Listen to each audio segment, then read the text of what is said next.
Have you ever felt the echoes of a place calling your name? A forest that isn't just trees, but a living entity, hunting wills, distorting reality, and devouring memories.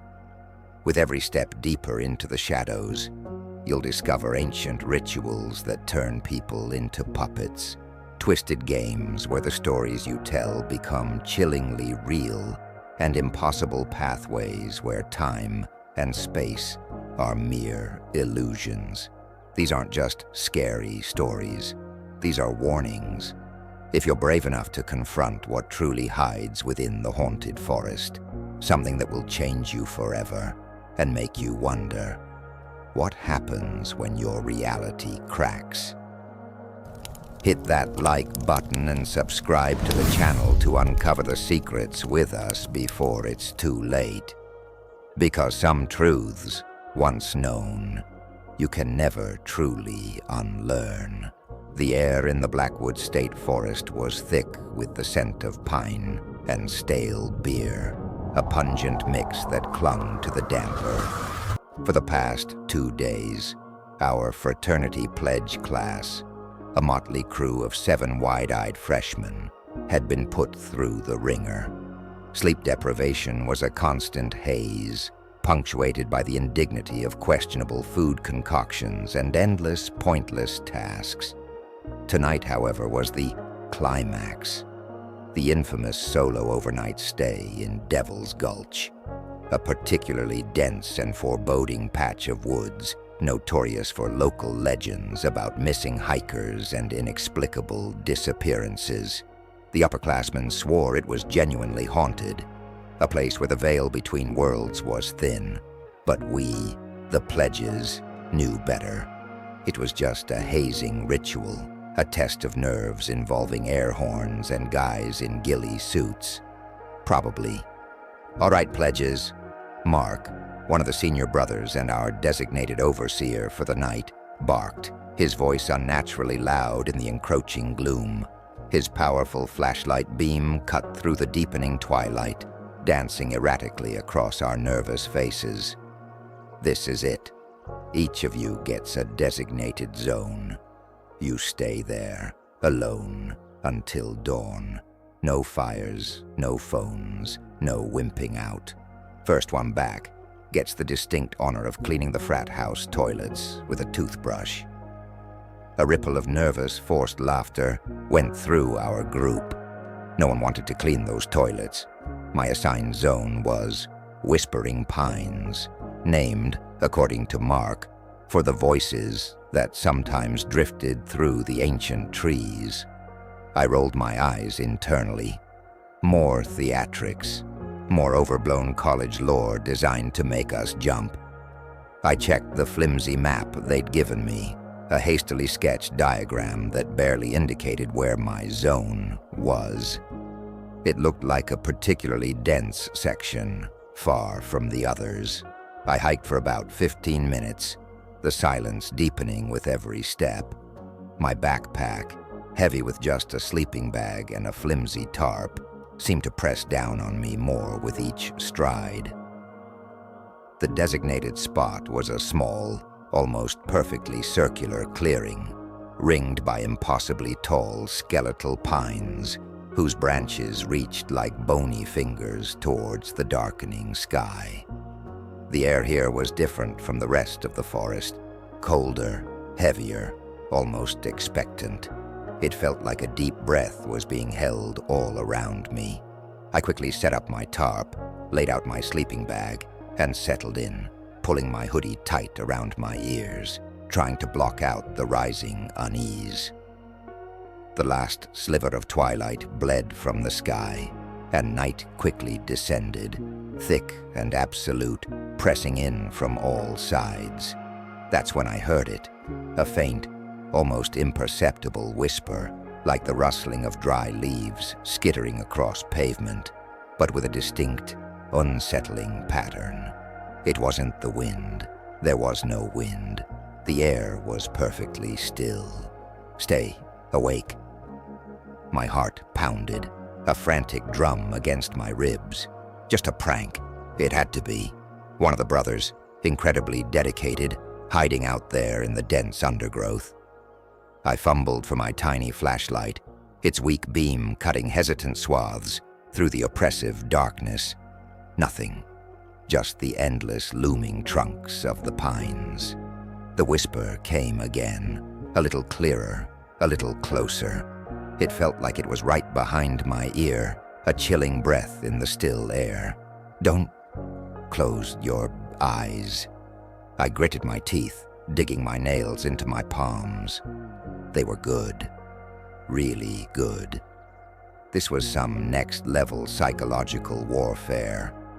I tried to ignore it, focusing on the sounds of my own breathing, the frantic beat of my pulse. I could hear the distant, normal chirping of crickets outside this eerie pocket of silence. But the whisper persisted, a relentless, soft cadence, like a broken record playing on repeat. Follow the rhythm. Suddenly a strange, undeniable impulse took hold. My right hand, almost against my will, began to tap against my thigh.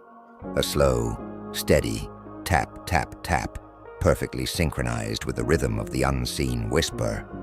I tried to stop, to clench my fist, but my hand seemed to have a will of its own, independent of my conscious thought. My legs started to bounce, lightly, rhythmically, mirroring the tapping. A cold sweat broke out on my forehead. This wasn't funny anymore. This wasn't a prank. "All right, you guys," I yelled into the suffocating darkness, my voice cracking slightly, betraying the terror building inside me. "Very funny. You made your point. Just come out. Now." The whisper intensified, now layered, multiple voices speaking the same words, but with a strange, hypnotic quality, like a distorted choir. "Join the chorus." The air around me seemed to grow heavier, pressing in, making it hard to breathe. The scent of pine was replaced by something else, something subtly metallic and cold, like damp earth, mixed with an ancient, forgotten grave. My body began to feel heavy, yet strangely light at the same time. My head started to sway, a gentle, involuntary motion that perfectly matched the tapping of my fingers and the rhythmic pulse of the whispers. I could hear myself humming, a low, tuneless drone that seemed to merge seamlessly with the escalating chorus of whispers.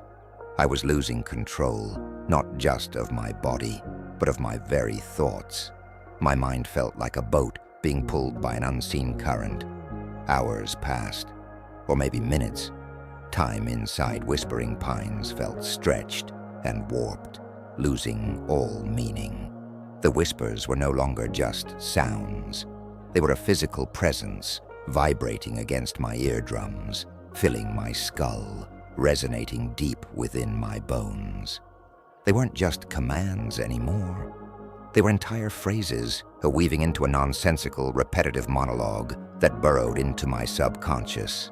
Pine, needle, falls, upon the ground, a secret, kept, a sound, unheard. The root, it pulls, the root, it pulls, the life, it takes, the soul, it keeps. My hands moved, not my own. They began to pull pine needles from the damp ground, meticulously arranging them into a small, intricate pattern around my sleeping bag, a complex mandala of death. My head was still swaying, a constant trance-like motion. I couldn't stop, even if I wanted to. My eyes were wide open, unable to blink, fixed on the dark, swirling canopy above, which seemed to writhe with unseen movements. A profound weariness settled over me, yet the whispers forbade rest. Then, the whispers shifted. They focused on my legs, on the very act of motion. Walk with us. Join the endless path. My body, stiff and aching from hours of unnatural immobility, began to rise. My legs moved with a jerky, unnatural gait, carrying me deeper into the very woods I was supposed to stay out of, away from the designated zone. I tried to fight it, to root my feet to the ground, to scream for help, but my will was paralyzed. My voice was trapped, a silent scream resonating only in my own head, lost amidst the cacophony of the whispers. My lips moved, forming the words of the whispers, silently echoing their commands, becoming a conduit for their sinister will. I was no longer a person walking. I was being walked, an automaton under an unseen power. I stumbled through the tangled undergrowth, guided by the insistent, repetitive whispers. My bare arms brushed against thorny branches, leaving stinging trails and thin rivulets of blood. But I felt no pain. My senses were muted, dulled, focused only on the relentless rhythm of the forest's demands. The whispers grew louder, more triumphant, as if I were finally surrendering to their embrace. Suddenly, a sharp, piercing sound, utterly alien to the forest's current symphony, cut through the whispers, an air horn. It blared repeatedly, harsh and jarring, followed by a chorus of familiar, albeit panicked, shouts. "Time's up, pledges. Come on out. Anyone out here?" The whispers in my head shattered, like fragile glass breaking into a million pieces. My body jolted, a sudden violent spasm. I fell to the ground, shaking uncontrollably, gasping for breath, the air burning in my lungs. The forest, suddenly, was just a forest again. Crickets chirped, a faint breeze rustled the leaves, and the cold scent of pine returned. "Dude, there you are, finally." It was Mark, his face red with exertion, shining his flashlight directly in my face. He looked annoyed and a little worried. "What the hell were you doing out here? You're way past your zone. We almost called campus security." I tried to speak, to explain the unimaginable horror I had just endured, but only a dry, guttural croak escaped my throat. My hands were still twitching, a phantom echo of the pine needles. My legs still pulsed with the ghost of a rhythm. Back at the frat house, the other pledges recounted their terrifying nights. Air horns blaring near their ears, figures jumping out of bushes, fake screams from hidden speakers. They laughed, relieved it was over, high-fiving each other for surviving the hazing. I couldn't laugh. I just sat in a corner, shivering, clutching a warm mug of coffee, trying to make sense of what had happened. I tried to speak, to explain the unimaginable horror I had just endured, but only a dry, guttural croak escaped my throat. My hands were still twitching, a phantom echo of the pine needles. My leg still pulsed with the ghost of a rhythm. Back at the frat house, the other pledges recounted their terrifying nights. Air horns blaring near their ears, figures jumping out of bushes, fake screams from hidden speakers. They laughed, relieved it was over, high-fiving each other for surviving the hazing. I couldn't laugh. I just sat in a corner, shivering, clutching a warm mug of coffee, trying to make sense of what had happened. I tried to explain what happened in Whispering Pines to a few of the more sympathetic brothers.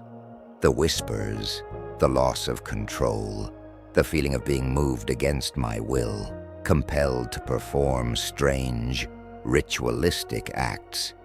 They just slapped my back, told me I got psyched out too hard, that the sleep deprivation messed with my head, and that I was definitely initiation material for being so resilient. But I know what I experienced. The cold, suffocating fear that still grips me isn't from a fraternity prank. It's from something ancient, something that lives in those woods. Sometimes, late at night, when everything is quiet and the moon hangs heavy outside my window, I can still hear it. A faint, tap, tap, tap against my thigh. A soft, rhythmic sway that starts in my head and threatens to take over. And the whispers. Pine, needle, falls upon the ground. A secret, kept. A sound, unheard. The root. It pulls. The root. It pulls. The life. It takes. The soul. It keeps. And I know the forest isn't just haunted. It's a living entity that collects wills, absorbing those who wander too deep, too willingly. And I was almost one of its permanent, silent residents. The initiation never truly ended for me. It simply became a different kind of pledge. The crackle of the campfire was the only thing breaking the oppressive silence of the upstate New York woods. "All right, midnight society." John grinned, tossing another log onto the flames, his face momentarily illuminated by the dancing firelight. "Who's got the first tale tonight? Something truly chilling, mind you. We're in prime spooky territory." We were a group of 5, John, Sam, Emily, Sarah, and me, fulfilling a childhood dream. Every Saturday night growing up in the 90s, we'd gather to watch Are You Afraid of the Dark? Logically dreaming of our own terrifying tales. Tonight, we were finally doing it for real. We'd hiked deep into the woods, following faint deer trails until we stumbled upon what looked like an old abandoned campsite. Tattered tents, mangled chairs, even a few decaying personal items scattered around. It felt perfect, almost too perfect, for our ritual. We set up our own fire pit a little ways off, far enough not to disturb whatever lingered there, but close enough for the atmosphere. All day, an inexplicable sense of being watched had clung to us, a prickle on the back of the neck that intensified with every step deeper into the forest. "I'll go first," Sam volunteered, his eyes gleaming in the firelight, reflecting the dancing flames. He cleared his throat dramatically. "This one's about a hiker who got lost, right in these very woods, maybe even this patch. They say his spirit still wanders, desperate to find the path out, calling for anyone who'll listen, anyone who might lead him home." As Sam spoke, a faint rustle started in the trees behind us, a whisper of leaves that wasn't quite the wind. It was too deliberate, too rhythmic. We exchanged nervous glances. Just an animal, we told ourselves, trying to maintain our composure. But then a soft, dragging sound, like heavy footsteps trudging through fallen leaves, began to circle our clearing, mirroring the slow, desperate, searching movements Sam was describing. It was chillingly precise. "And he'd call out," Sam continued, his voice dropping to a theatrical whisper. First softly, almost a plea, then louder, a desperate cry. "Is anyone there? I'm lost. I can't find my way home." From the oppressive darkness beyond our campfire's glow, a hollow, drawn-out cry echoed back, eerily human, tinged with a profound sadness and desperation. It was faint, but undeniably there, a direct response to Sam's words. Emily gasped, pulling her knees to her chest, her face pale in the flickering light. "Sam, cut it out. That's not funny. You're trying too hard." "I swear, I'm not doing anything," Sam insisted, his eyes wide with genuine fear, his bravado instantly gone. The sounds grew more intense, building with the narrative. The dragging footsteps quickened, circling faster, the crunching of leaves becoming more insistent. The cries became more frantic, a chorus of despair, echoing Sam's increasingly desperate words about the lost hiker. It was like the woods themselves were reenacting Sam's tale, or perhaps the tale was being pulled from the woods. Then, the narrative took a terrifying turn. Sam's story spoke of the spirit, driven to madness by its eternal wandering, trying to drag others into its inescapable limbo, into its eternal wandering. And as Sam uttered those chilling words, a guttural shriek tore through the air, impossibly close, seemingly from just behind Sarah. It was followed by a violent snap of branches and a heavy thud from the same direction. "What was that?" Sarah screamed, scrambling away from the edge of the firelight, her face contorted in pure terror. "It sounds like whatever he was talking about," Emily stammered, pointing a trembling finger into the dark. We all shone our flashlights into the impenetrable darkness, their beams cutting frantic swaths through the gloom. Nothing. The sounds ceased. The woods went dead silent. Even the crickets, which had been a constant hum, abruptly stopped. It was a silence so profound, it felt like the world had just ended, or like something truly enormous had just taken a deep breath. "Okay, this is seriously messed up," John whispered, his voice barely audible, his face ashen. "This isn't a joke anymore. Let's just stomp out the fire and go, now." We huddled together, hands shaking, our eyes darting nervously onto the blackness around us.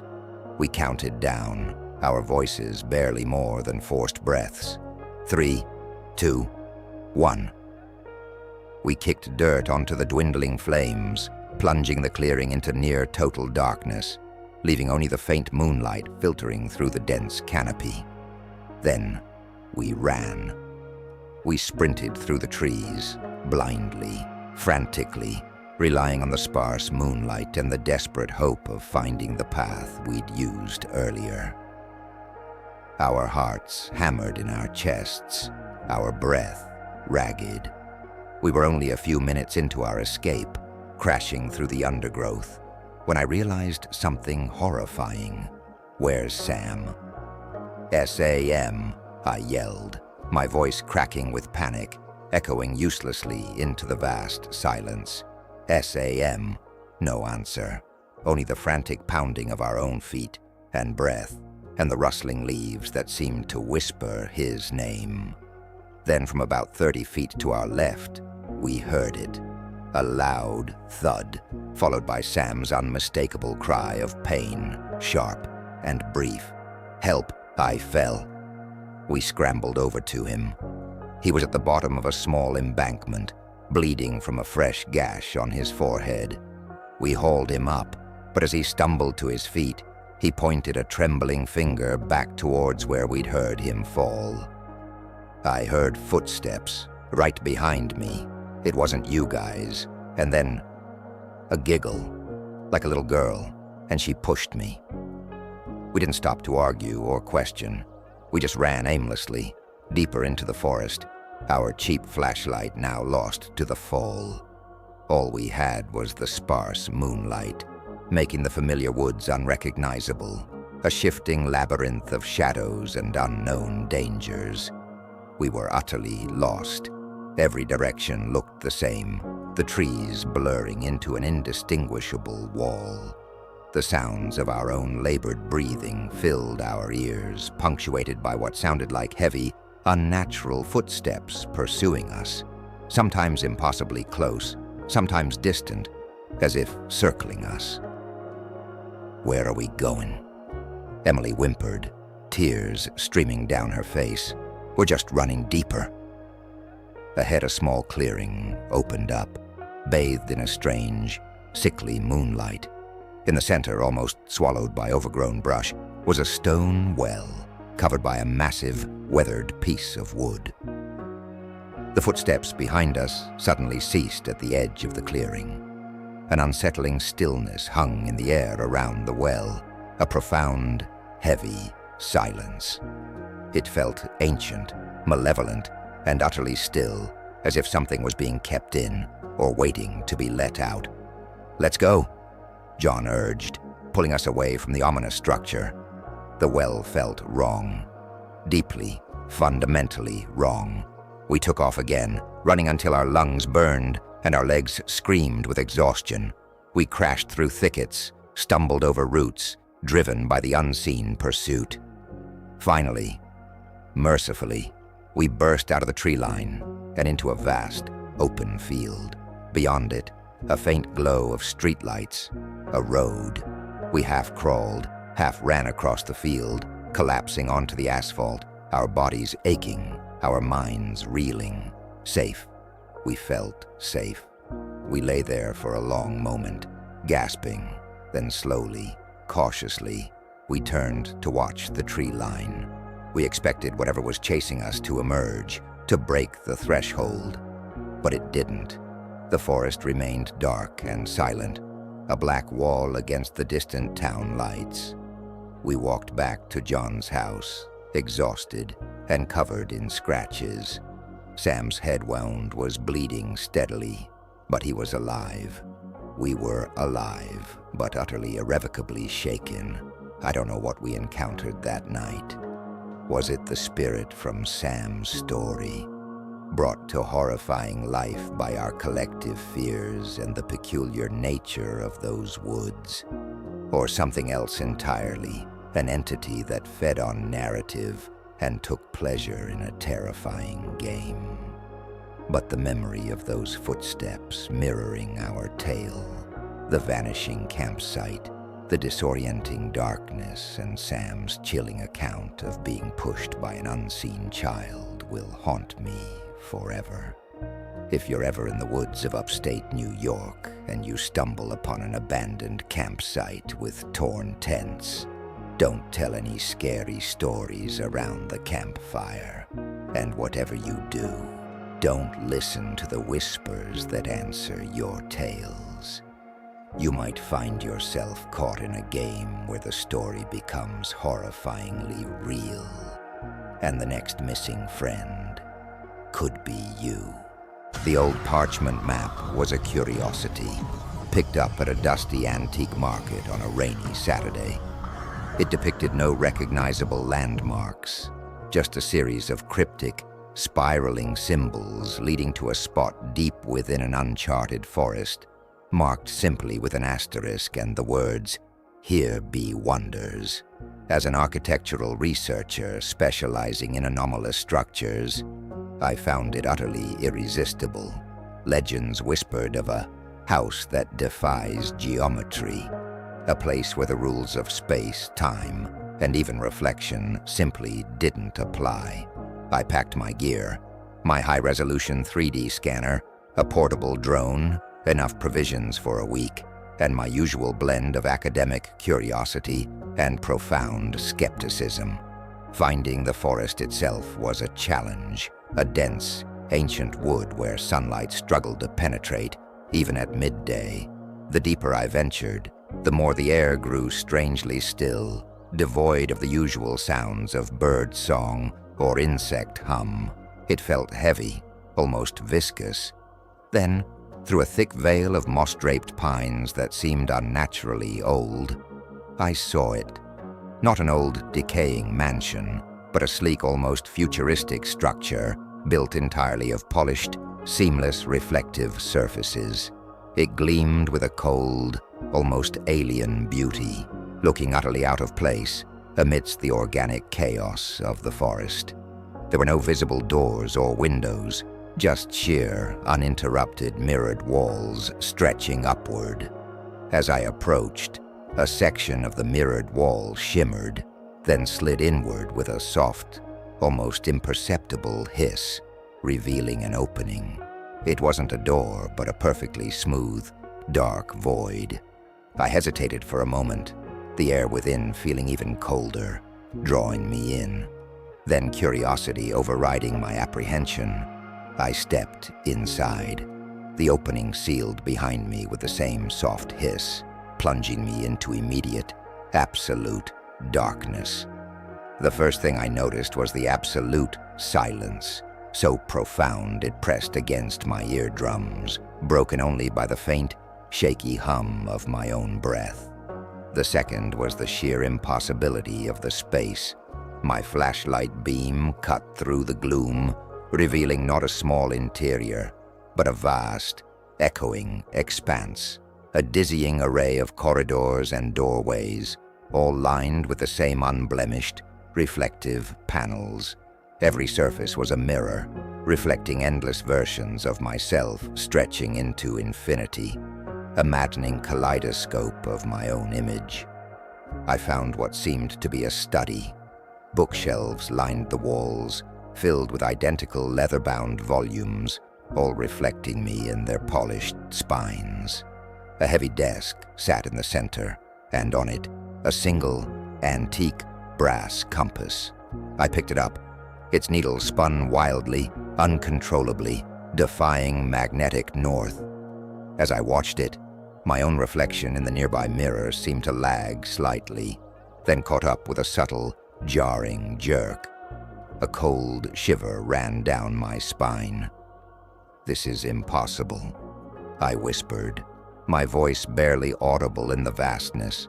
My words seemed to echo back at me from a dozen directions, each reflection speaking in unison, creating a dizzying chorus of my own voice. I moved deeper into the house, guided by an insatiable, almost desperate curiosity. Every room was a variation on a theme, a twisted copy. A formal dining room stretched into the distance, filled with endless reflections of a single, elegantly set table. A bedroom where my reflection slept peacefully on a neatly made bed, while another version of me stood awake, watching from the doorway. The very concept of time here was as fluid as the reflections. In one corridor, a faint, golden sunlight streamed through a mirrored archway, but when I stepped through, it became a starless night, the light replaced by the cold glow of multiple reflected moons. Minutes later, stepping back through the same archway led to a midday glow, leaving my internal clock utterly bewildered. My 3D scanner simply couldn't cope. It sputtered, whirred erratically, then finally went silent, displaying only corrupted data. Impossible angles, overlapping spaces, and non-Euclidean geometry. This house wasn't just big, it was infinitely recursive, folding in on itself, its dimensions shifting and reshaping in ways that defied all known physics. It was a living paradox. Then I saw it, not my reflection, in one of the larger mirrored halls. Amidst hundreds of my own images, one particular figure stood out. It was my exact likeness, dressed identically, carrying a duplicate of my backpack, but its movements were subtly off, a fraction of a second too slow, or too jerky. Its eyes, though reflections of my own, held a flat, lifeless quality, devoid of the terror or curiosity that filled mine. It didn't belong. It was a mirror entity, a false reflection that had somehow manifested its own being. As I watched, mesmerized by the horror, it moved. It raised its hand, perfectly mirroring my own gesture. Then its reflection in the surrounding mirrors began to flicker, almost like a subtle digital glitch, a momentary breakdown in the endless recursion. A wave of cold dread washed over me, a primal fear I hadn't felt in years. This thing wasn't just a reflection, it was a predator, a being that lived within the reflections, and it was watching me, learning, mimicking, waiting for its moment. I started to retrace my steps, desperate to find the entrance, but the house seemed to shift around me like water. Corridors I was sure I'd taken now led to dead ends, or opened into entirely new, disorienting chambers that had not been there moments before. The reflections were no longer just passive copies. They seemed to taunt me, their eyes following my panicked movements, some even smirking with a chilling, knowing malice. The mirror entity was closer, its reflection appearing more frequently, almost leading me deeper into the maze, guiding me to its chosen spot. I stumbled into a vast, central chamber, its walls made entirely of unbroken, massive mirrors. The air thrummed with a low, unsettling vibration, a sound that seemed to come from inside my own bones. My reflection stood directly opposite me, but this time, it was unmistakably the mirror entity. Its eyes, my eyes, stared back with an empty alien hunger. Its smile, my smile, was too wide, too still. Then it spoke, not through the air but directly into my mind, a chilling, echoing whisper that sounded exactly like my own internal monologue, yet infinitely colder. "You are so tired, aren't you? So weary of searching. It's so easy. Just step in. I can take your place. You can rest. Outside is so loud, so chaotic. Here it is still, peaceful. For you." I recoiled, my heart pounding a furious rhythm against my ribs. It wanted to swap. It wanted to become me and escape into the vibrant, chaotic world outside, leaving me trapped in its silent, reflective prison. Panic overriding all sense of logic, I lunged at the nearest mirror, not at my own reflection, but at the true mirror entity's image, which was now reaching for me through the glass. My hand slammed against the cold, unyielding surface. My reflected self in that spot distorted, rippled like disturbed water, then shattered with a deafening, impossible crack that seemed to split the very fabric of the house. The entire chamber shuddered violently. All the reflections twisted, then reformed, fractured and disjointed, like a broken kaleidoscope. I didn't wait. I turned and ran, blindly searching for any exit, any way out of the maddening labyrinth before the mirror entity could reform. I burst through a shimmering doorway that suddenly appeared before me, tumbling onto damp earth and pine needles. The cool, fresh air hit my face like a shock, washing away the metallic scent of the house, and I gasped, drawing deep, desperate breaths. I was outside. I was in the forest. I scrambled to my feet and spun around, my eyes wide with terror and disbelief. The house was gone. There was only dense, unbroken forest, the same dark trees that had surrounded me before, seamless and silent. Not a single trace of the reflective structure, no glimmer of glass. I found my way back to my car, shaking, utterly disoriented. My 3D scanner was fried, a useless brick of metal. But the most unsettling part was the feeling. Sometimes, when I look into a polished surface, a shop window, a still puddle, or even my own eyes in the bathroom mirror, I see it. Just for a split second. My reflection, but with a flicker of deadness in the eyes, a subtle delay in its movement, a cold, calculating stillness. And I always wonder, did I truly escape? Or did a piece of me, a perfect reflection, get left behind in that infinite house of mirrors, waiting for its chance? Or worse, did something swap? And if so, how would I ever truly know? The crisp autumn air bit at my cheeks as Grandad and I trekked deeper into the Blackwood Preserve. It was the kind of cold that promised snow, stripping the leaves from the maples and birches, leaving only the stoic pines to stand sentinel. Grandad, a stoic veteran hunter with eyes that saw more than just game, moved with a quiet efficiency she honed over 60 years in these woods. I, his perpetually distracted grandson, mostly just enjoyed the quiet company, the earthy scent of damp soil and decaying leaves, and the rare moments of connection with the old man. We were supposedly after deer, but lately the woods had been unnervingly silent. Fewer tracks, fewer rustles. Locals whispered about the vanishing, strange disappearances of deer, bears, even rival hunters who knew these trails better than their own backyards. Grandad, ever the pragmatist, blamed illegal poaching, but even his eyes held a flicker of something unsaid. "Stay sharp, Robbie," Grandad murmured, his voice low, almost swallowed by the vastness of the trees. His rifle was held loosely but ready, a natural extension of his arm. "Something's off today. Too quiet, even for this time of year." We moved for another hour, the only sound the rhythmic crunch of our boots on fallen leaves and the distant caw of a crow. The light grew dimmer as the canopy thickened, creating long, shifting shadows that played tricks on the eyes.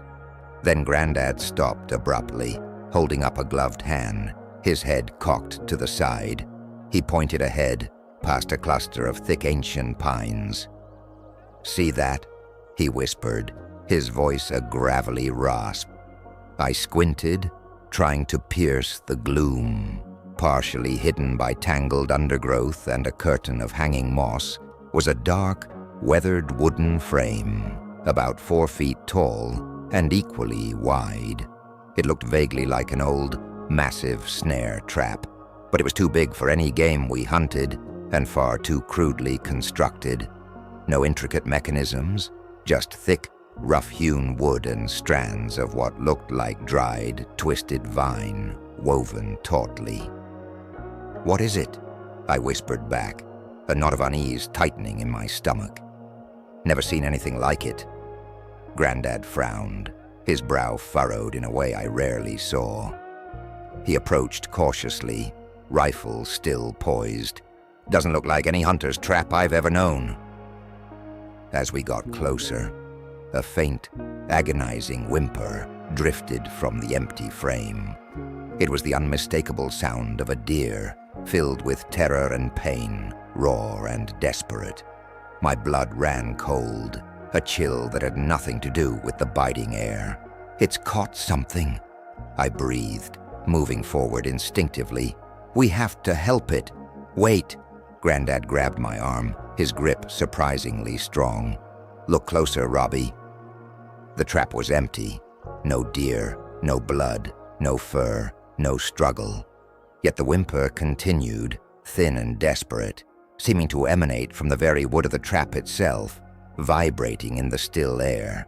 It was followed by a chilling, gurgling gasp, like something choking its last breath. And then a series of sharp, desperate clicks, like hooves scrambling on rock, fighting against an invisible force before fading into an eerie silence. It was the audio recording of a death, playing on an endless loop. My stomach turned. What was that? It felt real. It was real enough, Grandad muttered, his face grim, his eyes distant, as if seeing something beyond the visible. That thing, it caught something, and it's holding on to the sound of it, the memory of it. We moved on, shaken, our hunting trip forgotten. But 10 minutes later, as the light continued to fade, we found another trap. This one was smaller, built low to the ground, almost entirely swallowed by moss and decaying leaves. It seemed innocuous until Grandad cautiously nudged it with his boot. A new sound emerged, a low guttural growl, followed by the unmistakable thunderous roar of a bear, full of rage and primal pain. Then a man's desperate scream, sharp and filled with pure agony, cut short by a sickening snap. Grandad froze, his old eyes wide with a terror I had never seen on his face before. He went pale. His hand, usually steady as a rock, trembled as he pointed a shaking finger at the trap. "That scream, I know that scream," he whispered, his voice barely audible. "That's old man Hemlock, best trapper in the county. Went missing last fall. They found his rifle, but no sign of him, not a bone." The bear's roar and the man's scream continued, trapped within the rough-hewn wood of the trap, looping endlessly, a horrific echo of a past agony. They were perfectly preserved, chillingly vivid. These traps. Grandad's voice was hoarse, thick with dread. They don't catch flesh, Robbie. They catch other things. They catch moments. They catch suffering. A horrifying realization dawned on me. These weren't traps for animals. They were traps for sounds, for memories, for spirits. And whatever built them, it was hunting something far more valuable than venison or bear pelts. It was collecting agony, collecting dread, collecting echoes. The air around the second trap grew heavy, thick with the concentrated despair of Man Hemlock's last moments. Then, a new sound began to filter through the raw agony. A faint, rhythmic thrumming, like a slow, deliberate heartbeat, radiating from the trap. It was accompanied by a low, guttural whisper, distorted and layered, that seemed to vibrate in the very air around us, resonating deep within my chest. Join the hunt. Granddad grabbed my shoulder, his grip like a vice.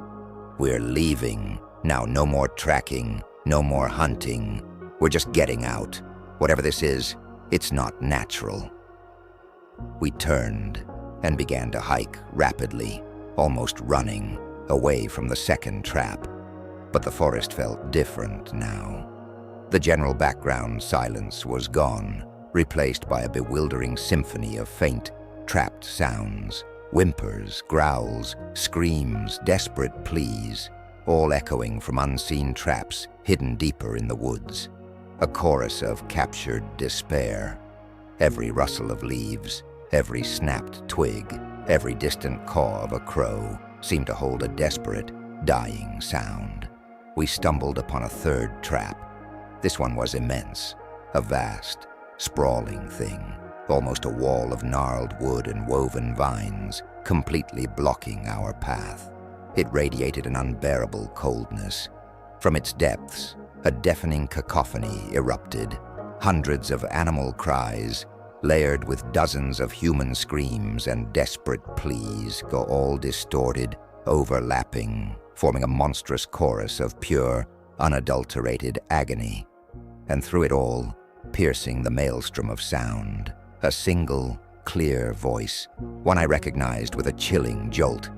Granddad's own voice, from a long-forgotten hunting trip from decades ago, yelling, "Steve, get down!" Granddad's face went utterly ashen.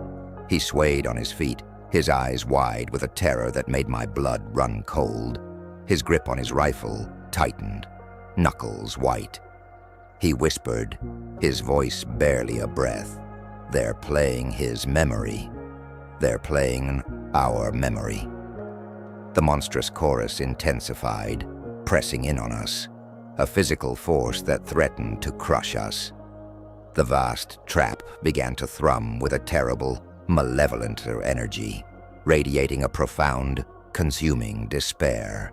And then from behind the trap, a vast, indistinct shadow began to coalesce. It was huge, vaguely humanoid, formed from the darkest parts of the forest's gloom, shifting and writhing. It had no discernible features, no eyes or mouth, but its presence radiated an immense, ancient hunger for suffering and captured moments. "We remember you, Robert," a voice echoed, not from the trap itself, but from the shadow, a terrifying chorus of tormented familiar voices calling out Granddad's full name, then mine. "You will join our collection." Granddad raised his rifle, not to aim, but to hold it like a shield, a defiant gesture against the unseen. "Robbie, run. Don't look back, just run." He fired a shot, not at the shadow, but directly into the sky, a desperate roar of defiance against the insidious horror. The sharp crack of the gunshot was swallowed almost instantly by the deafening chorus of agony from the trap, a futile, pathetic attempt to break the terrible spell. I didn't need to be told twice. I turned and ran, crashing blindly through the brush, the terrifying chorus of screams, whimpers, and familiar voices pounding in my ears, echoing deep in my skull. I didn't stop. Didn't look back, my lungs burning, my legs screaming, until I burst out of the tree line and onto the blessed asphalt of the paved road, gasping for air, my heart hammering against my ribs. Granddad emerged moments later, pale and shaking, leaning heavily on his rifle, his eyes haunted. He didn't say a word as we scrambled into the truck, the mundane click of the seatbelt a strange comfort. He started the engine with a roar, and we sped away, leaving the dark, whispering woods behind. We drove in silence, the memory of those haunting traps and the collected agony echoing in our minds, a symphony of terror. We never went back to the Blackwood Preserve. But sometimes, when the wind howls just right through the eaves of my house, or a dog whimpers in the distance, I can still hear them, the trapped echoes, the cries of pain, the familiar voices distorted and twisted by a timeless suffering. And I wonder how many more scary stories are waiting to be collected by those silent, horrifying traps in the deep woods, eternally playing their captured agony. The old map had been in our family for generations, not a map of roads or towns, but a weathered piece of parchment depicting places where the veil thins. My daughter Lily and I shared a peculiar gift, a deep sensitivity to these spatial anomalies. It wasn't something we could control, but we felt it. A faint hum in the air, a prickling sensation on our skin, a feeling of wrongness that meant reality itself was stretched thin. We'd learned to avoid such spots. But this particular location, marked with an archaic symbol deep in the whispering woods, had been calling to us for weeks. A persistent, almost melodic hum resonating in our very bones. "Dad," Lily whispered, her small hand tightening in mine as we ventured deeper than we ever had before. Her usually bright eyes were wide, sensing the growing anomaly. "It's different here, not just thin. It's like glass breaking, but in slow motion, everywhere." I felt it too, intensely. The air shimmered around us, not from heat, but from an unseen powerful force. The trees, ancient and towering, seemed to breathe, their forms subtly shifting and blurring at the very edge of our vision. Our GPS had died miles back, its signal swallowed by the growing anomaly, leaving us reliant on my old compass, which spun erratically before settling on a random direction. The sounds of the forest faded, replaced by that mesmerizing, insistent hum, growing louder with every step. Then we saw it, a circular distortion in the air, about 10 feet wide, suspended eerily between two ancient moss-covered oaks.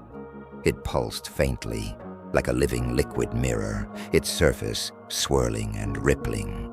Through its shimmering exterior, we caught fleeting, impossible glimpses of another place, a field of impossibly bright, crimson flowers under a violet sky, then a serene, mist-shrouded lake, reflecting twin moons, a scene of breathtaking, otherworldly beauty.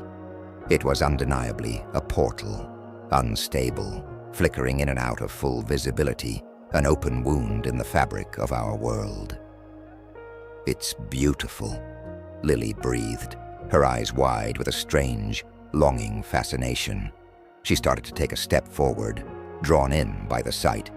As she spoke, a faint, ethereal melody drifted from the portal, a tune of such exquisite beauty, it brought tears to my eyes. It wasn't just music, it was pure emotion, a symphony of profound peace, boundless joy, and absolute contentment washing over us, trying to envelop us. Lily swayed, her eyes glazing over, her body visibly relaxing, drawn to the sound like a moth to a flame. "Lily, no!" I grabbed her, pulling her back violently from the portal's edge, my heart seizing with an instinctual dread. The melody intensified, winding around us, pressing in, its harmonious notes weaving through the very air. "It's calling me, Dad," she whispered, her voice distant, infused with an uncharacteristic serenity. "It feels so happy they want me." My own gift, usually a subtle hum of wrongness, flared into a deafening, discordant buzz of warning in my skull. This wasn't happiness. This was a lure. This was danger, cloaked in bliss. I knew what the thin places often did. They took things. They took people. But this entity wasn't demanding fear. It was offering solace, a dangerous, deceptive peace. It was a collector of lonely souls, luring them with the promise of eternal bliss, a false paradise tailored to their deepest desires. The melody swelled, accompanied by faint, harmonious voices that echoed Lily's own deepest desires for comfort, belonging, and an escape from earthly worries. I could almost hear her childhood lullabies, fragments of her favorite songs, all subtly woven into the portal's mesmerizing tune, tailored perfectly to her heart's longing. "It's a lie, sweetie," I urged, my voice tight with desperation, fighting against the overwhelming serenity. "It wants to keep you. It will make you forget everything." The portal pulsed brighter, its images becoming clearer, more inviting. I saw glimpses of figures within the other world, spectral and shimmering, yet smiling, peaceful, their hands reaching out. Their eyes held a quiet, terrifying contentment that was utterly chilling. They were the souls the entity had collected, now forever trapped in its illusion. Lily started to pull away from me again, her small body surprisingly strong, her gaze fixed entirely on the portal. "They're so happy, Dad. I hear them. They want me to join them." Her words were a desperate plea, a sign she was slipping away. I had to break the connection. I focused my own gift, pushing against the encroaching harmony, flooding my mind with discordant, jarring thoughts, memories of loss, of pain, of Lily's fear, anything to shatter the entity's deceptive peace. The buzzing in my head intensified to a painful roar, a terrible counter-melody to the portal's song. I channeled all my fear, my anger, my desperate, primal love for Lily into a raw, mental scream, a wave of pure, unfiltered psychic static aimed directly at the entity. The portal flickered violently, its beautiful, seductive melody fracturing. It twisted into a cacophony of dissonant chords and strained, agonizing whispers, like a symphony orchestra going mad, its instruments shattering. The serene images dissolved into grotesque, fleeting blurs of tortured faces and distorted landscapes. The entity was recoiling, hurt by the raw, untamed emotion. I seized the moment, dragging Lily away from the flickering portal, stumbling through the now normal-feeling woods. The humming sensation in my head slowly subsided, replaced by the familiar throb of a headache. The forest around us seemed to solidify, losing its shimmering, unnatural quality. We ran, crashing through the undergrowth, not stopping until our lungs burned, until we saw the familiar distant gleam of streetlights, until we burst out of the tree line and onto the paved road, gasping for air. Once we were out of the woods, Lily collapsed onto the asphalt, sobbing uncontrollably. Her face was pale, her body shaking. "What was that, Dad?" It sounded so real, so beautiful. I held her tight, letting her cry. "It was trying to take you, baby, to a place where you'd be too happy to ever leave, a cage of contentment." We never went back to the Whispering Woods, but sometimes when Lily is lost in thought, staring blankly into the distance, I see a faint, distant look in her eyes, almost as if she's listening for something. And sometimes, late at night, when the house is still, I hear a fleeting, fragmented strain of that beautiful, haunting melody, calling from the edges of my dreams, promising a peace that I know is a lie. The portal is out there, I know it, still flickering, still singing its deceptive song, and I know the collector is still waiting, always ready to serenade another lonely soul into its eternal, false paradise. We escaped, but some songs once heard can never truly be unheard.